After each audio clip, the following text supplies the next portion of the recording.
got the spectral delinquents back to hand after they've died on the board. So I think as long as you're adapting your playstyle here for Posesi, you should be in a pretty good spot nonetheless. And first game that we are going to be playing is exactly that matchup, the Rogue up against the Warrior. And we can get to see if he's going to be adapting the playstyle and how much he's going to be going for weapons with the double scimitar versus the minion start. Yeah, he has found room for double scimitar and still has the eviscerates. I think what he's cutting is the Volpera Toxin Blade. Makes sense if you're playing Miscreant because that's another card in the 3-cost slot, which is highly saturated in this deck. Got himself a reasonable start here, does Posesi, for being on the play. Obviously, his build of the deck definitely incentivizes being on the coin a little bit more with double Hooked Scimitar and double Miscreant as two of the combo cards that you want to get down. But, you know, the low curve of the deck, I think, on average, should give him some reasonable plays to do in the early game. The 3-keep from TIZS is pretty good, I have to imagine, because Whirlwind is just 1 mana, kill your Spy Mistress. Decent. Bladestorm gets through for a similar purpose and sometimes messes with Jandis and Steel Dancer, etc. And of course you want the Corsair caches to get to his actual win condition of the Wrench Calibers. And already, such an interesting little back and forth has occurred, because that was not an easy turn 1 Whirlwind there. Obviously Spy Mistress was the only keep, so you're not necessarily expecting a play on turn 2 of another stealth minion from your opponent. But you only really need to clear the board going into turn 3 to play around Graveheart. But then there was the Corsair cache on turn 2, which ate up all his mana there. Right.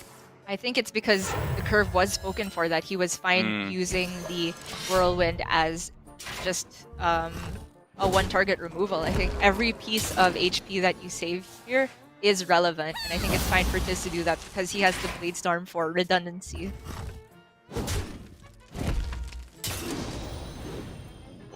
Okay.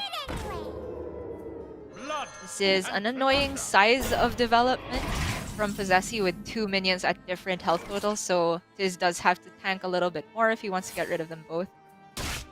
Oh, not with that draw though. Yeah, pretty clean. Just another clear board, and the weapon goes face here. As soon as he can find himself Blastmaster Boom, TIZS is just winning in the damage race here with nothing for Krastenov to attack into. Posesi's got himself a bit of a dead turn. For real? Oh, this is so awkward. Is this just like a deadly poison Evis face turn? Just to spend your mana? It's that or Tempo Krastenov, and on the following turn from TIZS, turn 5, you're not really expecting any proactive development that they want to play. It's all reactivity. Like, if they play their own Krastenov against yours, it's so devastating. So I do like holding back here, as sad as it may be for Posesi. Meanwhile, TIZS gonna keep clocking away at Posesi. I don't know if he could have had a read on exactly Krastenov, which would give you some reason for not wanting to play a minion. But in the end, he does have a target now. Oh, okay, it's coming. The damage race is getting incredibly close here, because as I was saying, if he could find Blastmaster Boom, things get very, very spicy here. And there it is, the Blastmaster Boom ready to come down. But whether or not he's even going to survive the turn is what we have to worry about first. It doesn't look like it. I think he needs Taunt Dragon or Bust, but with only 5 mana to go with it. Is that really it already? Is there a dragon that's cheap enough to play, aside from the Spellburst one, because he won't have enough mana to activate it with Corsair Cache? None with Taunt. Like, we're in the range of Brightwing into 2 mana legendary taunts, of which I can't even think of any. Neither can I. I think we're in the range of hope for every single bomb off the top. Right, yeah. And there are currently 3 in the deck, so if it swings face again, there's a chance that they all are off the top. 4 bombs for lethal, it is extremely unlikely. Yeah, this is probably more reasonable. Well, 50. He can have both here. He can swing, hope to get all the bombs, because whether or not if he knows it, if it doesn't happen, the game is over. Ooh. 1. And that's it. Oh. Oh man, a valiant effort, but it really does just show you don't need that insane of a hand here for Posesi, because although he did get a good start, you know, 1-drop, 2-drop self-sharpening sword is what you want in the matchup. The follow-up, very weak, all things considered.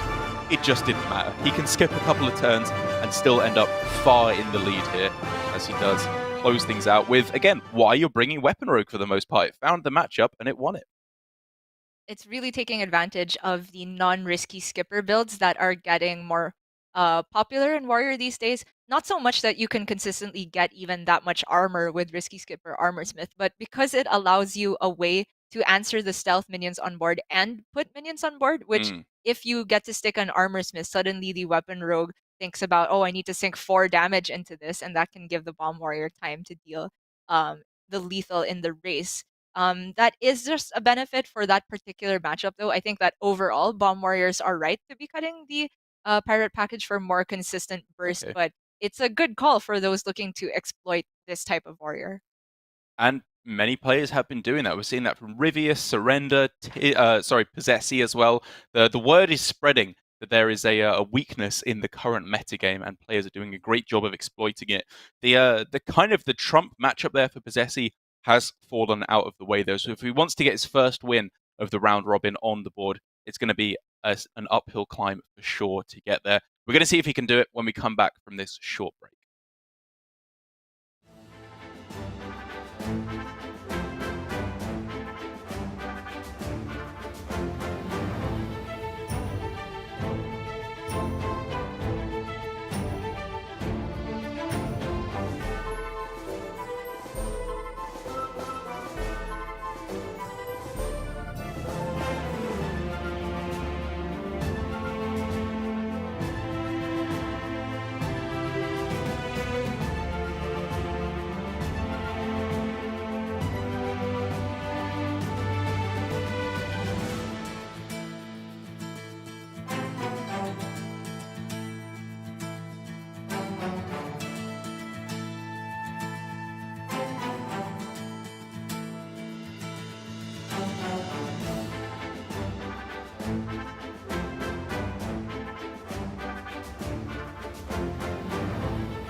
This is Hearthstone Grandmasters for the Asia Pacific region, just in our second match of the day, so a perfect time to settle down for some good Hearthstone. And here, Gia, TIZS versus Posesi. I've been going on and on about the Weapon Rogue. It's out of the way now, though, and it's a different couple of decks that Posesi's going to have to take the win with now. Do you think he's still in a good spot, being 1-0 up? Yeah, I think it's totally fine for him. It is going to be the Rogue up next for TIZS, up against Posesi's own Demon Hunter.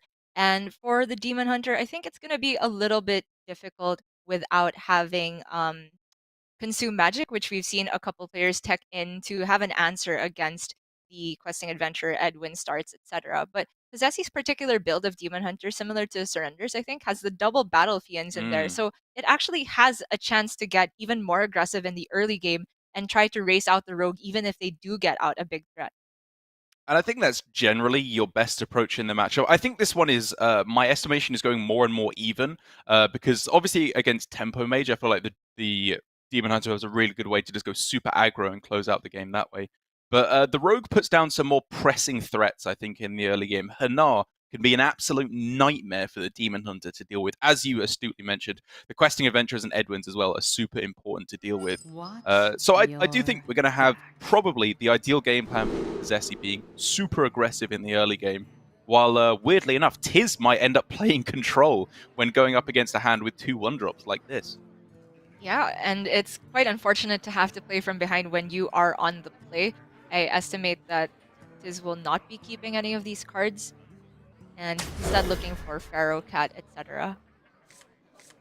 Hanar, like you mentioned, is a big one, either in the early game or even towards the late game. If the Demon Hunter has gone all in on one big weapon, you can disrupt that with ice barriers, with even misdirection to a certain extent. Whoa! Oi, oi, oi. Have every one-drop in your deck, Posesi, why not? How do you even sequence this? Like, obviously, coin double Battle Fiend is kind of what I'm thinking at first, just to go hyper aggro right out the gate. Is there anything deeper going on than that? Like, I mean, I like that too. I'm just amused that we were thinking about these complicated turn ones for the first time ever since Tempo Demon Hunter got nerfed out of existence. True.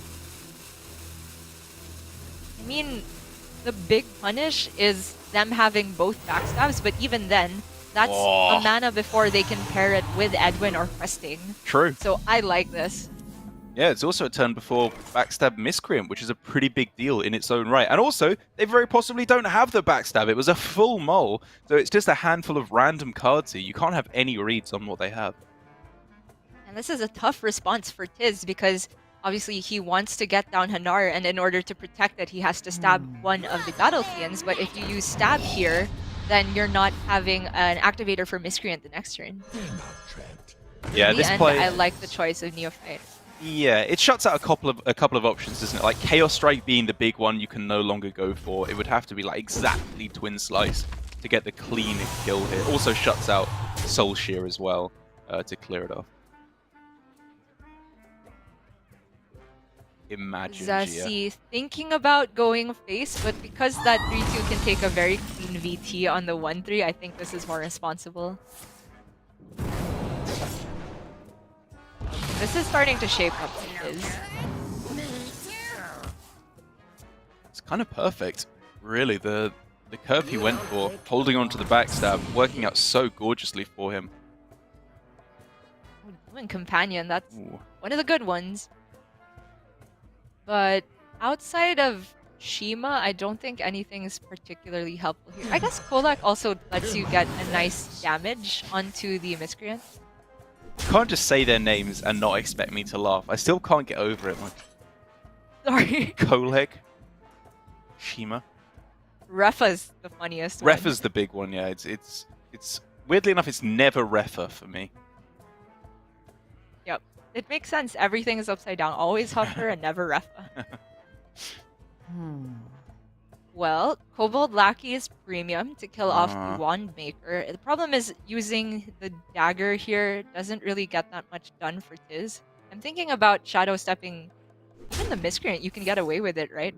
Yeah, this is the big decision on this turn because Shadow Stepping Miscreant is very, very big here. And I probably do agree with it. But whenever you have Jandis Shadow Step, it's always something I look at because of how powerful that combo can be. In terms of the greed meter here, I think that Step Miscreant is the middle ground because Jandis Shadow Step is the greediest play, whereas Kobold Shadow Step is the least greedy one. Oh, not evolve? I thought he was gonna evolve the 1/1 there. Which is honestly not a strictly wrong proposition because feeding 1/1s to 1/3s and 1/2s never feel good, but because he was still gonna end up with 2 1/1s on the board, I like that you end up evolving the Miscreant. Yeah, it's usually just smart. Ever since they buffed Evil Miscreant from a 1/5 to a 1/4, you just get a strictly better upgrade every time. I like how you think. Is this what they call toxic positivity? I haven't heard that one before. I like it. Alright, prep all the go-ahead that TIZS needs. Even saying this is stronger than Jandis on 5. And gosh darn it, he may just be right. Yeah, especially against Posesi's particular board state, which would still end up with a 1-attack minion and a weapon, which clears up most of Jandis. Yeah. Pressure plate? Oh, these are really kind of bad. Like, you kind of want to pick Paladin, but... So you don't want to go Mage, because then you obviously can't pick another one at the end, but Pressure Plate's kind of poor here. But Eye for an Eye is obviously very poor here, considering the damage race isn't really a thing yet. I think I would go Pressure Plate. Wow. Okay. And then try to re-roll the Paladin secret, because Noble Sack and even Redemption would be pretty good. Yeah, I guess what this is saying is that the disparity of goodness between the Pressure Plate and an average 2-cost spell is bigger than the disparity between Eye for an Eye and the average Paladin secret, which I think does make some amount of sense. Like, there are some pretty good 2-cost secrets you can get there. I mean, you go Eye for an Eye to try and reroll either Rogue or Hunter, so that gives you a bigger pool of secrets you actually want. So I can understand the thinking behind it for sure. Ends up with a Freezing Trap, which is not the best, but at the very least gives him good chances of protecting the Hanar on board. And now we're There's looking 2 Demon Companions in hand now, Dark. I can't avoid saying their names. Nothing but refers here. That's what we're all about.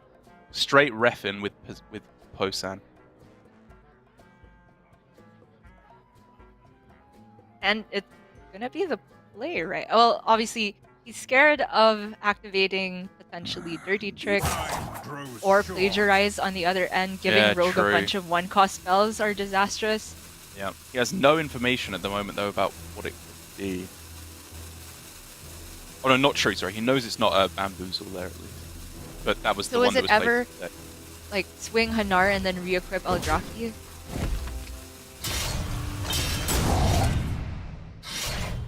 Yikes. A lot of respect for the secrets. But that means that if it's Plagiarize, you've just given them an Eldraki, which is premium in the matchup.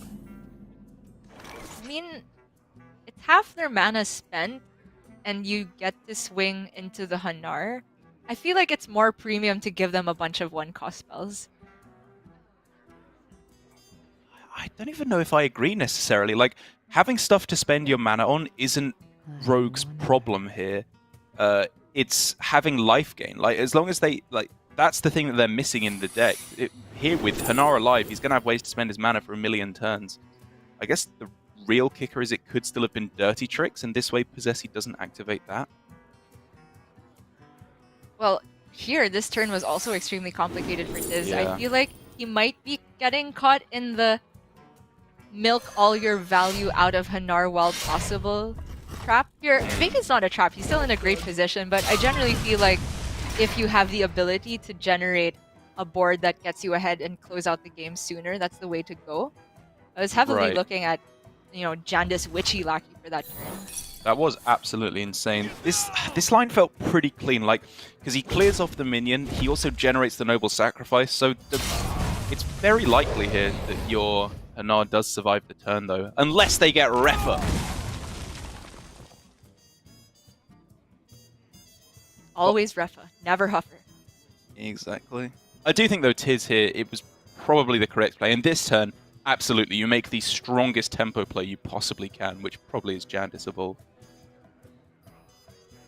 Yeah, Posesi's list is the one that's cutting Magnerodon, has the double glaive bounce in there, so he's not so super scared of developing into turn 7. There's still the Militia to worry about.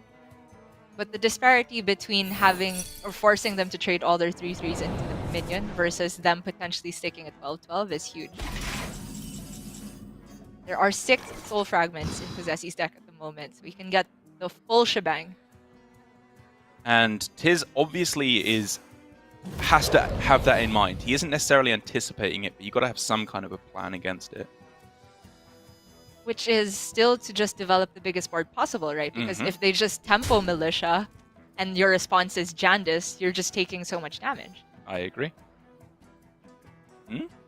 Possibly an Edwin turn instead? Oh no! It's Go smaller. back! Go back! Is this better than Jandis Evolve on this turn? Like, I don't think so. I know. mean, I think this is all worse than Jandis Evolved 2 turns ago. Right, right. That's very fair. It feels like the trap, right? The Hanar trap of, oh, I can get so much value. But you don't actually do that much on board. Yeah, it's close because again, there's a 1/3 on board, so one of your Jandis minions does likely just disappear. And if you get, there is the chance that you just miss all the good outcomes. You do need to prepare for that. That's fair. Well, in any case, this is full board Militia. 3 of them having to trade into Edwin, but still, the rest of the board is clear. All of the 3/3s damage, so this has a harder time stabbing them. Although the Betrayal is nothing to scoff at. Betrayal's pretty good. The Blackjack Stunner less so here. I guess you could get rid of one of the souls themselves, but you're probably just looking at Jandis and trade off everything but the 5 card. Interesting. I thought it was gonna be Betrayal on the second 3/3 and then swing into Militia to get rid of. Oh, okay, okay. Which, yeah, you tank the 5 and you don't have a weapon anymore, but they have 2 3/2s instead of a 3/2 and a 5/5. It's Fireball, though, to get rid of the 5/5. It's gotta be Jandis, right? What makes something real? I mean, the thing I was really looking at there wasn't even going for Wandmaker. Ooh, Abomination is an interesting one. I was honestly looking at playing Jandis and then stunnering it straight back to my hand on that turn. Oh my to play it out again next turn. Like, he's running out of value. He needs threats to throw down to keep up on board. You're the most Jandis step player I have ever known. I mean, not that it's a bad thing. I've seen Bunny do it like every single time he's played this deck, and if Bunny does it, I'm just like, it must be correct. You always go for that line. He put the illusion on the glaive bound? That is you have weird. an abomination in play? That is really weird. That doesn't make any sense to me. I'm already thinking, what are the potential mind games here? Like, maybe he swings in with a Marrow Slicer that he's drawn, or a Soul Shard Lapidary. Demons. I mean, the best upside for this potentially is if Posesi commits a small amount of damage to Abomination, thinking that that's the illusion minion. Right, sure. And once he finds out it's not, he still just kills it anyway, and your Gravebound is guaranteed to die off of the death rattle. Such a beautiful. I'm confused. Okay, if they commit Blade Dance, I guess it's sort of a win. Worked out the same. We'll call it even, I guess, if we're being generous. This to me feels like both players didn't really want to think about all of the complications with the death rattle. And in Posesi's case, it's very fair because he's just looking for a way to push more damage face. And he absolutely got it. He is super far ahead on board. And TIZS needs a miracle. Yep, he's just run out of any kind of way to spend his mana effectively. Hearthstone Defender. Mm-hmm. Okay, that's a good huge. one. Okay, that's insane. massive. And Brain Freeze. That's a full clear. Hello? Okay, that's the miracle. That's what we've been looking for. It's part 1 of the miracle because Posesi has been sitting on the Skull of Gul'dan. And he is the aggressor. What is that? One maker into Secret Passage? Is this the meta now? Move over water into wine. We've got Wand Maker into Secret Passage. This is the new Yep. biggest miracle on the block. Alas, poor warlock. Oh. Oh, not enough mana, but it is super close to lethal. Yeah. Plus, he gets the board clear. Okay, Such is there a beautiful perfect passage that lets him survive? I'm not seeing it.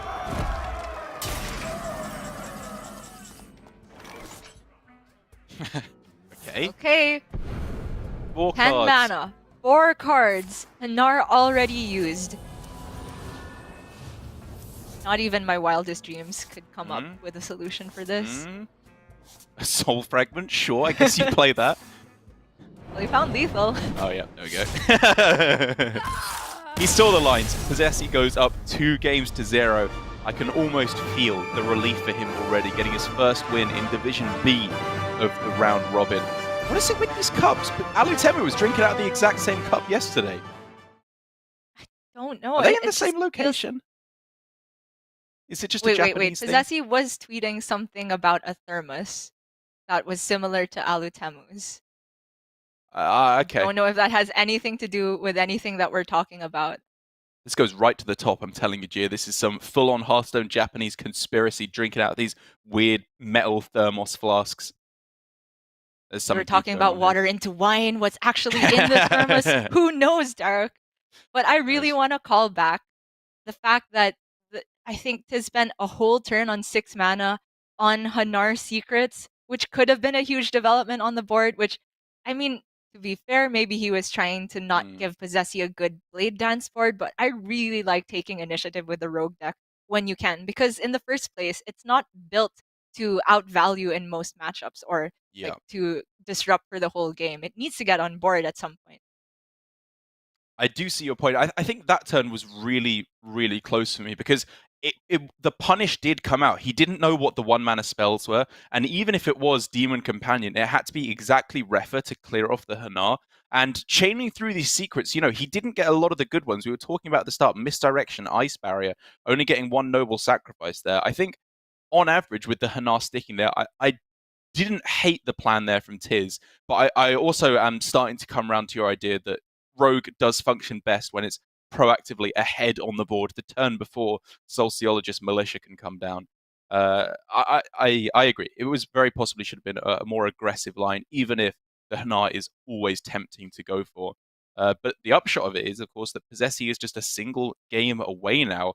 Demon Hunter and Rogue having got a win, and with only Druid needing to be taking a win now for the final deck.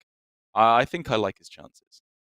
Absolutely. And the Druid is the Malagos version. I think this is card for card the same as what we were seeing from Surrender with the 1 overflow and the Geppetto also included in there. To the point that I wonder if Posesi even prepped with Surrender this week because his Demon Hunter also has the double Battle Fiends, which is by no means an auto include in the build. In any case, I would like to see how Posesi pilots this deck. Could very much be that Malagos Druid is rising in popularity because of Forest Warden Omu's patch note, which now lets it gain back even temporary mana. Yes. I'm still having to shift my head on that because it made sense to me beforehand, but it's been explained to me a couple of times why it does make sense now. And even if I don't grasp the why, I grasp the what. I understand the mechanics of the card at least now. And I agree. I think it's definitely found a really nice spot to just get a tempo 5-4 in the aggressive matchups on board. This hand from Posesi would have been the absolute dream if he had a dragon, but you know what? It's still pretty good. I was even thinking, could that just be a Nature Studies into Overgrowth turn? I would have snap played Nature Studies there 100%. I don't feel like he needs the cycle at the moment, unless he really wants to like draw towards a dragon this turn to get the ramp of Breath of Dreams, but I feel like you give yourself time to draw into dragons if you just prioritize Overgrowth instead. However, Gidra this early into Overgrowth is a threat for TIZS. Yeah, I mean, he didn't know that this was coming. Like, this was the card he drew off the top with Breath of the Dreams. I still disagree with the line he took, but with the way it worked out here exactly, yes, it is pretty clean. I mean, I have to agree. And for that reason, TIZS probably has to commit a swing into this, it still becomes a 5-5 Wind Fury. And he will tank a lot of damage to deal with it on the next turn, but that's better than leaving it up and losing the game. You're telling me you didn't like Sword and Board upgrade, swing in order to clear it off there? Maybe not. Yes, that's what I'm telling you. Alright, let's go for it this turn instead. Double upgrade, Whoa. free cutting class. He's taken grand total of 16 damage from this Yikes. Ghidra, but it's worth it.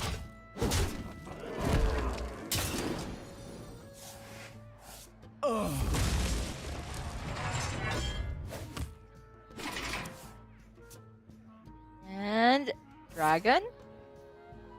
Nope, the other archetype. Ooh. You kind of If want you could all take three all of these together. that would be great, huh? I think I like just Probably just runic Savage Roar? carvings. Oh, really? Oh, Oh, or wow. Soul of the Forest as the third option. Why not? I was just thinking, take the cheapest one, which is also burst because TIZS is down to 16.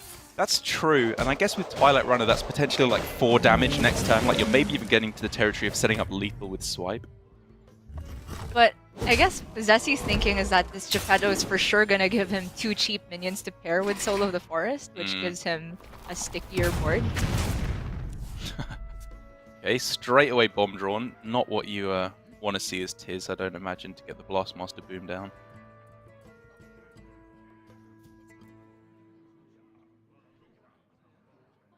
Gotta still be Geppetto, right? Why? Because Geppetto is So- card draw now, and all your mana spent versus Twilight Runner is potential card draw later, which doesn't always stick. Yeah, I mean, you've seen the one Bladestorm, so it's like 4 cards next turn, or 2 cards now, and 2 cards potentially in 2 turns' time. And even with all those T's, I still just prefer Geppetto.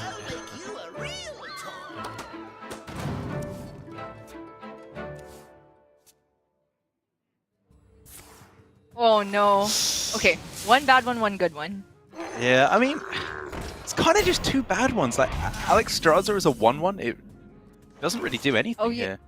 It's true, because TIZS has dropped sub 15 after the Ghidra. I Right. didn't even notice. Yeah, a bit of a whiff there, actually. Just wanted Omo or Mali, obviously. Mhm. Even innervating out the Teacher's Pet just to potentially soak up some damage. Because it is starting to get scary for Posesi. That Alex Straza might even be healing at this point for Posesi. Very possibly. Worth mentioning again, though, this is another point where I think Savage Roar would be quite significantly better than Soul of the Forest at this point. I'm willing to just straight up concede that I do think you were correct with the pick of Savage Roar. Especially since TIZS is likely to face tank this Geppetto. Or rather, he can shield slam it. Yeah, that's very cute. Keep sending the damage face. He has Boom online for the next turn. Posesi can't even heal because he's at exactly 15. Well, he can heal with Crystal Power, but it's not great. Yikes. Even with 16 damage being done by turn 4 as a Druid, Posesi is still the one who ends up with less health towards the end of the game. You probably just slam the Soul of the Forest. Is it getting any better from here? My thinking is that you don't want a Crystal Power because ideally you want this to sink damage to your face so you get value out of Alex Straza. That's true. I mean, I was thinking you go Crystal Power to clear off the minion, but that doesn't even feel like it does that much. If anything, it makes more board space for Boom. And this has got to be a Snap Boom, right? 100%. I mean, his is afraid right now, obviously, because there's a 1-mana card in hand. He's very possibly thinking, am I just dead here? But there's nothing you can do that's better than just killing your opponent next turn with Boom. It's the only play. Right. He doesn't have any defensive options.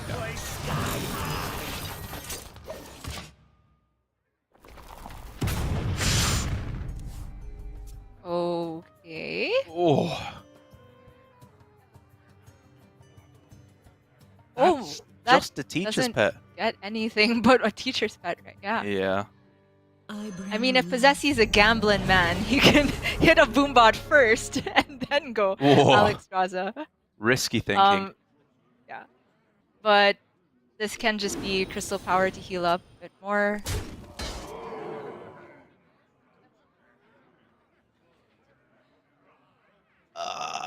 Soul of the Forest swipe? I guess all the death rattles go off first, right, before your treants even come out. Yeah. But it could still just be a swipe to prevent the attack damage from the boombots, plus their death rattle, which you assume TIZS either has Brawl or Whirlwind effect Yeah. here, so he can double up on the boombot damage. So I think you're still supposed to swipe. So Guardian Bloom swipe, I guess, is the play you're looking at then, right? Just to have the biggest meat shield possible. But then you can't fit in the crystal power. Oh, it's really rough. Really I'm not tough. sure. All of these options are defensive to some extent. This one probably heals Posesi for the most on average by getting the taunt in play. Yeah. It's reasonable to assume you survive here, but on the other hand, TIZS has Barrel of Whirlwind. So how do we maximize the damage here? Sword and board onto the 4-3 plus trade 1 boombot, and then most of the time everything else can go face, and then you can go for Whirlwind? I mean, if you want to maximize damage, like the death rattle does go off after the boombot's death rattle, right? So it's guaranteed to go face if you just go Barrel of Whirlwind, but then they're guaranteed to be left with the beast. Right, but I want to get the attack damage Oh, also sure, from the sure. boombot, Sorry. plus the death No, rattle. Go. And so it's just Brawl? To get rid of all the minions? So what's the nightmare outcome for Brawl? It's the 5-4 survives and all the boombots go... Try to keep yourselves alive. Oh, okay. This is 100%, right? Unless all the boombots heal. Whoa. Okay, this is smart. Okay. This Yeah. is smart. As long as all the boombots don't heal 1. There you go. Yeah, that was the highest odds play from TIZS. Very well spotted at the end there. And finally, Gia, we're seeing Bomb Warrior get a win in today's Hearthstone matches. It was looking a bit rough there, obviously, with Surrender targeting Toms, Posesi kind of getting a target on TIZZ's Bomb Warrior here. But that was just, I think, as clean of a game as you can have versus Druid. The absolute dream draw with Wrench Caliber clearing everything off into Blastmaster Boom. It literally does not get better. And I like to see it from TIZZ, especially since I was super critical of his last game. Mm. This time, I feel critical of Posesi right from the beginning of not going Nature Studies into Overgrowth. I'm not sure if he was meant to prioritize the cycle with the Breaths of Dreams there. It felt very strange. It worked out in the end by getting Speaker Gidra online a bit earlier, but also the Soul of the Forest pick was a bit iffy, although even if he had picked Savage Roar, I don't think he was going to take the win there. I mean, I'm kind of critical of the end there as well. After having seen it play out, I still kind of like the idea of having gone for the swipe instead of the crystal power. Like, you lose 5 health, but you're leaving the boombots on board. Yes, you can say, I pray that they can't get through the teacher's pet, and that's the way to gain the most health. But there's a lot of removal in the deck. There's a very reasonable chance they find a way to get through it there. And I do think you could have just stopped the boombots attacking at all on that line. And yeah, I mean, the point is, it did feel like not the cleanest Malagos Druid game at all. It's worth noting, though, that Posesi's draw was pretty unfortunate after all of the ramp was said and done because the Guardian Animals only pulled out the 1 Teacher's Pet and the Geppetto was double whiffs. So on average, still not sure if this is the right build to go because we've seen it hit the high of highs back in Surrender's game when you get the Dream with Geppetto, but it does have that built-in failure rate as well. One thing I do know is that Posesi has a couple more tries on this Druid, so I hope that you change my mind on the quality of his plays so far. And he's got a slightly easier time of doing so, I think it's fair to say. While I do think Druid is probably slightly favored against the Warrior, I feel like it's very favored up against the Demon Hunter. This is the bad matchup for Demon Hunter, pretty undeniably. For sure. Although it's Bad double hand, Beast though. opener again for Posesi. Yeah. And a Skull Keep from TIZS is Wow. pretty interesting. I have not seen this in a very long time, even if it's guaranteed on the left side of his hand. So, I mean, I guess it's worth talking about with an unfavored matchup like this. what is TIZ's best chance of getting the win? Is it to go for super aggro in the early game, try and hit the Battle Fiends a super hard, aggressive start?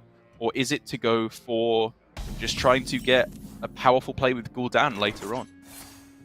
Well, TIZ's list is the slightly older fashioned one without the Battle Fiends and a Magtheridon in there, so I'm Okay, inclined to say okay. Magtheridon could be his win condition here. Or, if not, one of the primary game plans, because that's a huge swing onto the board. Druid has very limited ways of dealing with the 12-12, and sometimes if you discount it with Skull of Gul'dan, you can get it down, at a turn where the Druid is not expecting you to have Magtheridon plus a way to activate it. Obviously, absolute disaster for Posesi in this starting hand. No ramp whatsoever. Double Nature Studies missing Wild Growth, Breath of Dreams, Overgrowth, Lightning Bloom, Innovate, any way to get these cards out of his hand. And has to settle with Starfall. I guess hopefully curving out after Speaker Gidra to get the buff, but that feels optimistic. Yep.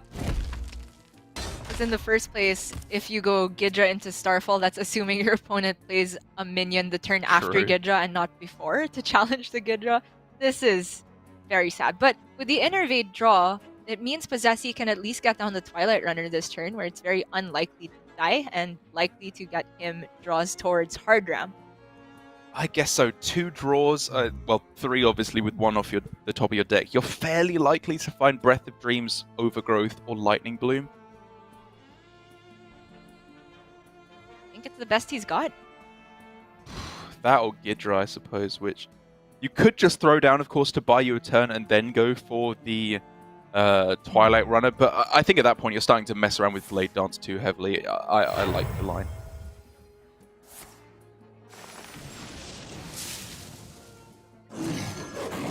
Mediocre, but Posesi has to find a way to put together the win condition. 3 more shots at Overgrowth could make all the difference here. As for TIZ, he does have Magtheridon, but he doesn't have Shard Shatter or even Soul Fragments in the deck to put together the immediate activation. So, oh man, Kane feels awful with the Twilight Runner on board. It's just an Eldrazi turn? So how bad is it to just play Magtheridon and leave the 1/3s in play for your opponent? I guess it's not terrible. Druid obviously doesn't have a way to transform or even buff these 1/3s because this list doesn't run Iron Barks. So at some point, TIZ will have a way to deal with all of these, even if it's not all at once. Like, he could just clear them over the course of several turns with Kane and Eldrazi.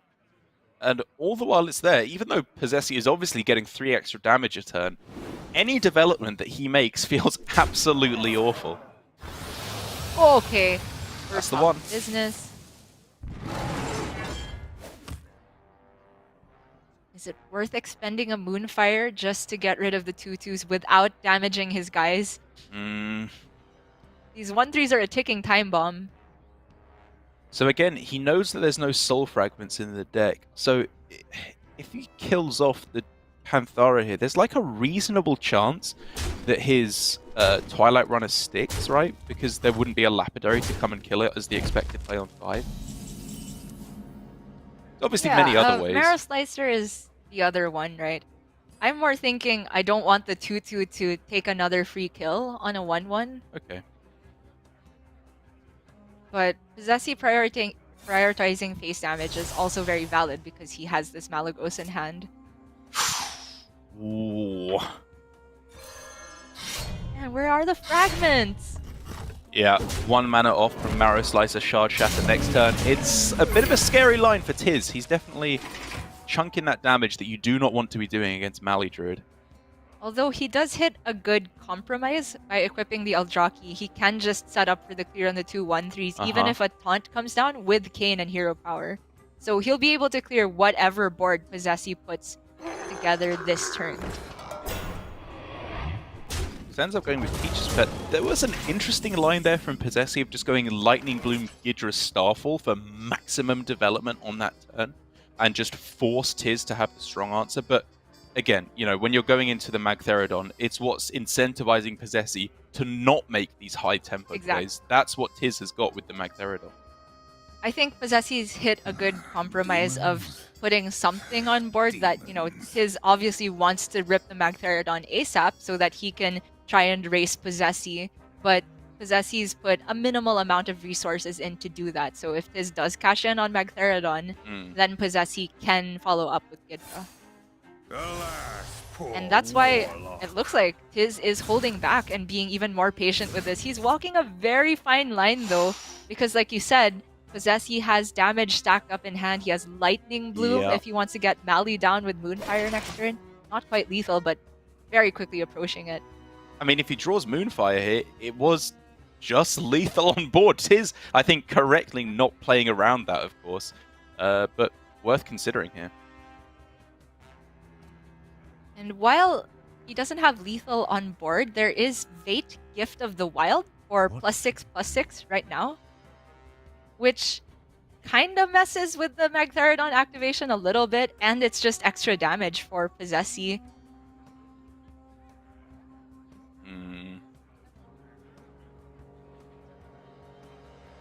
I mean, it sets up lethal, right?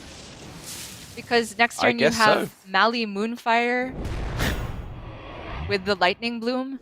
1 mana short of fitting in hero power, but so it took it's good. 4 turns to get there, but in the end, it turns out that the 1/3s from Magtheridon were actually just the nuts here for Posesi to get the extra damage through. Sort of. I mean, TIZS has an answer. He can get the Magtheridon down and heal up with the Twin Slices attacking base. So he has to buff up to 7 if he wants to get the full clear, right? Because he has to kill the Teacher's Pet itself. There was a Soul Shard line as well, but I guess that's not as efficient with the mana.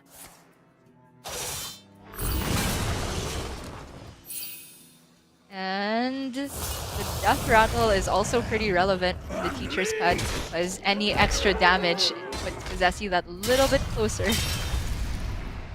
Sorry, I mean, I misread the interaction there, I guess, with the Death Rattles coming after the minions die. It does make sense there that the 2/4 does survive. I think good recognition from TIZS to put together his own threat of lethal on the other side. Posesi does not hit the other Moonfire, but he does have Gidra Starfall. Right, and so Gidra Starfall makes him a 6/9, I believe, which means you'd have to go Starfall plus Moonfire on Well, he can trade Zixor, right? Oh, okay, yeah, sure, okay, yeah, that's fair. But if he could trade Zixor into the 2/4, into the Ooze, sorry, and then if he uses Moonfire, he gets to clear up everything on the board? That's true, but I think as long as you kill off the Magtheridon, the Moonfire is more valuable as 6 from hand rather than 1 more minion dead. But Posesi disagrees. It's close. With the Ysera in hand, he does have this alternative game plan. Yeah, that's it, right? He's got the alternate route. Like Ysera, if he needs it for the immediate removal, it could even be Teacher's Pet Swipe on this turn if he has to clear off the board, which looks like it very well may end up being. Yeah, I honestly didn't recognize just how far off Posesi was from putting together the burst. If he had one window to fit in a swipe a bit earlier, maybe, but the Eldraki healing was a little bit too much there. And I mean, it's not ridiculous at all what you suggest. Like, if he had held on to the Moonfire there, he would be a draw for lethal here. If he thinks he's that far behind, he could have just gone for Bloom Hero Power and won the game that way. And now he's just loading tons of mana to stay alive on board. Can't even afford to play Ysera Unleashed. And there's gotta be tons of outs from the skull, right? Surely. Soul Shear Shatter Shard, that should do it with the Twin Slice. Oh wait, no mana. No mana, yeah. And that one didn't get discounted. Oh! That Soul Fragment wasn't there. We could be looking at a win. I think it's still correct to go for it and push 9 face in all likelihood. Yeah, I'm on board. grow impatient. I mean, it changes a little bit depending on what the death rattle of this is. If it's King Mukla, then suddenly you're thinking about counter lethal and you might have to trade. But I think see what's in the box first and evaluate it very stageful. Oh, that's like a Okay, fat so- draw. Assuming you leave that up, you're at 12, which is a relevant breakpoint if you had not seen the first Moonfire. But because he knows it's only one Moonfire max, I don't think he has to kill this.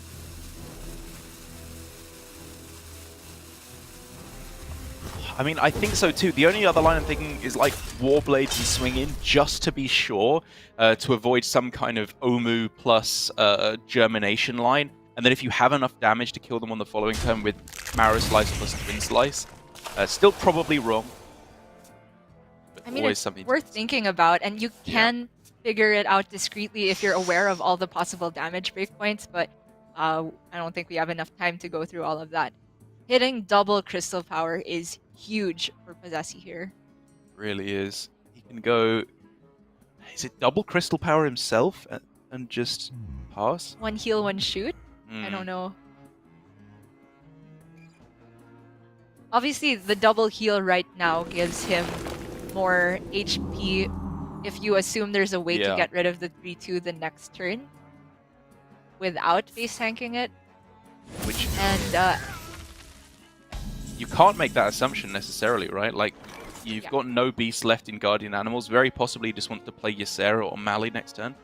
correct. I mean, he has Zixor Prime, but that's not something you want to get Oh, off Guardian Animals. Good point. Good. So, this looks like start with the Mana Feeder, draw.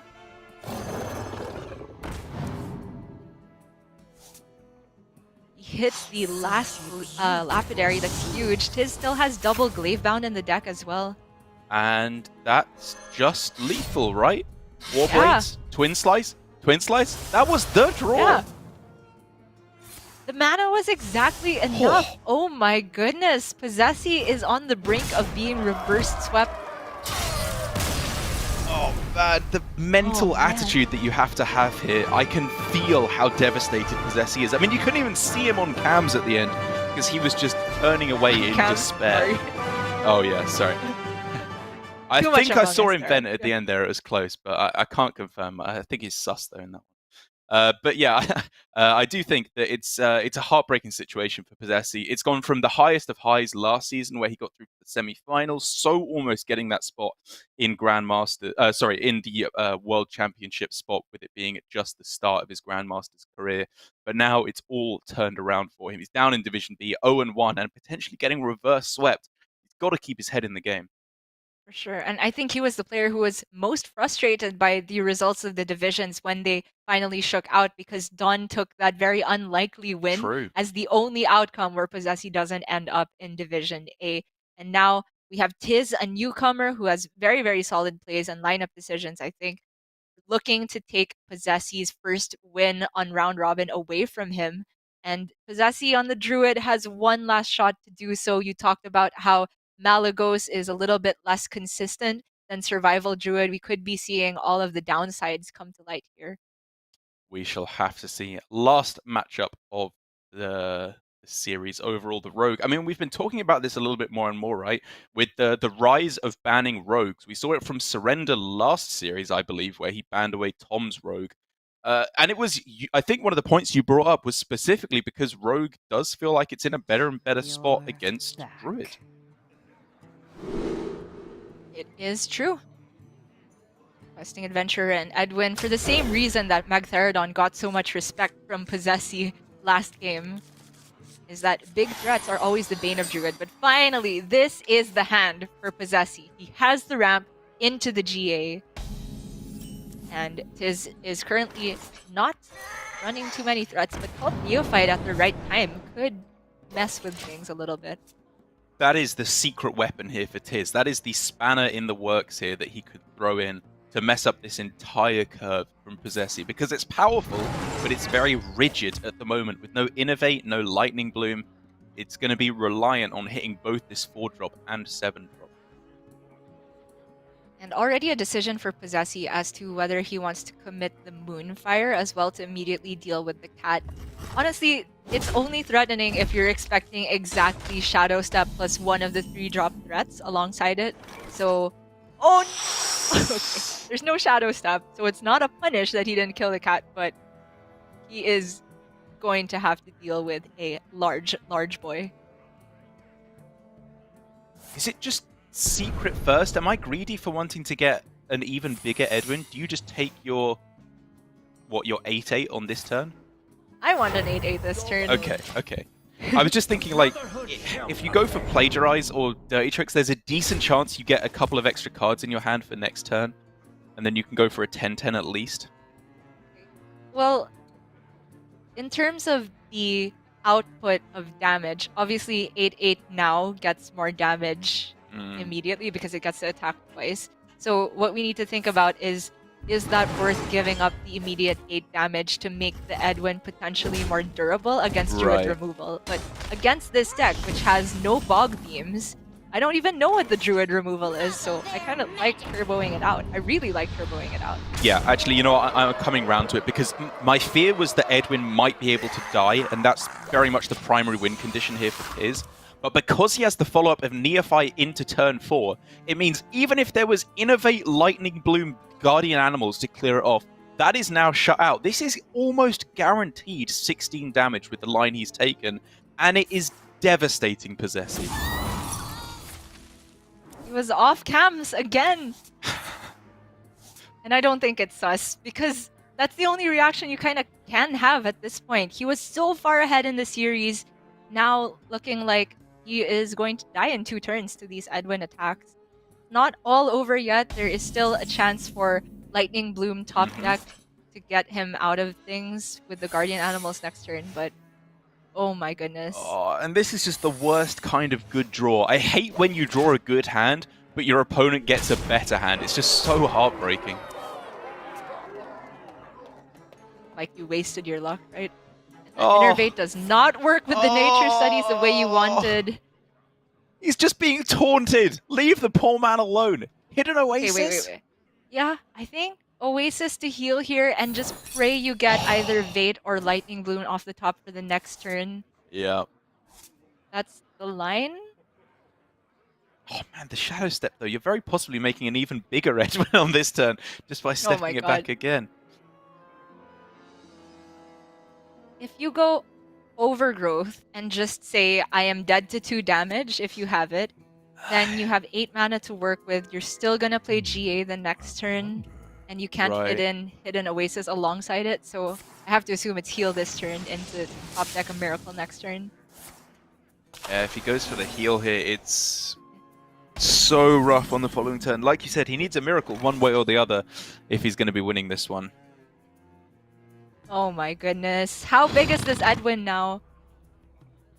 I mean, I guess you can't make it much bigger than like a 10/10 on this turn, so it's very possibly correct to just leave it up and instead Shadow Step the Wand Thief to try and find some juicier removal or burst cards. Sure. Yeah. Or even hold everything all together. Yeah. TIZS, I think, is correctly also noting that Shadow Step with the Blackjack Stunner is his way to beat Posesi's top deck out of GA into double Teacher's Pet, something like that.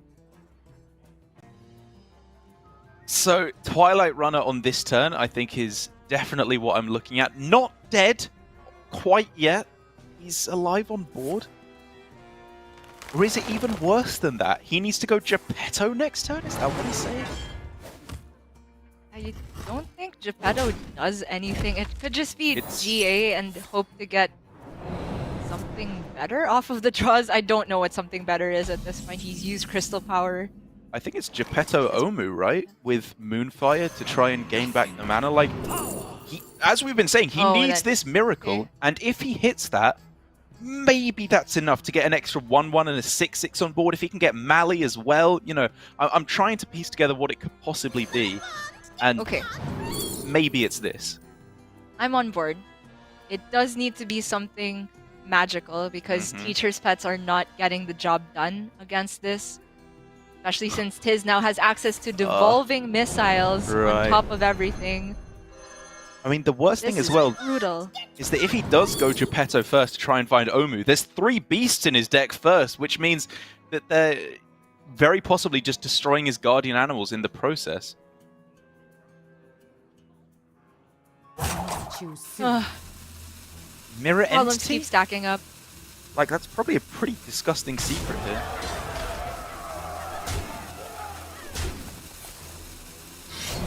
I like the idea of just pushing as much damage as possible. Okay. On wings of ease. Sure, contingency course. death wave. Okay. Well, he is going for the small out of Omu plus Mali. Okay, there's Omu. My trap. In time. But the GA hardly pulls anything because he drew the It's still two beasts, teacher's right? pet. Yeah. One Twilight Runner, one teacher's pet. Yes, that's correct. So he's gonna refresh his mana with Moonfire, get the Twilight Runner for draw. Twilight Runner can pick up potentially. I don't know what with the mana left. Kill Edwin, okay. Time waits for no one. That's it. Falling apart. He needs a The taunt other there. teacher's pet is taunt, yeah. He's so close to just ending it all. I mean, he's still just dead on board. Assuming the teacher's pet does not summon another taunt, there's 5 damage in play. Even if it does summon a taunt, this has answers for days. Yeah, a million ways to go about this, and Posesi up from his computer already. Oh, my heart goes out to him, G. I mean, you brought it up perfectly. A couple weeks ago, 7 out of 8 times, if we count all the matchups on that day as 50-50, he would be in Division A. He's in the worst possible timeline here, where he 1 out of 8 Division B, loses both of his starting matches. He's already in that mental state where you're just accepting elimination, relegation out of Grandmasters. And I hate to take the spotlight away from TIZS because that was a very well-deserved win. He pulled off the Absolutely. reverse sweep. I mean, I also really do feel for Posesi because I feel he's one of the players who is most expressive about where his head is at while he is on stream. And you could even see it from his tweets. There's a lot of frustration being put out there, and he's completely within his rights to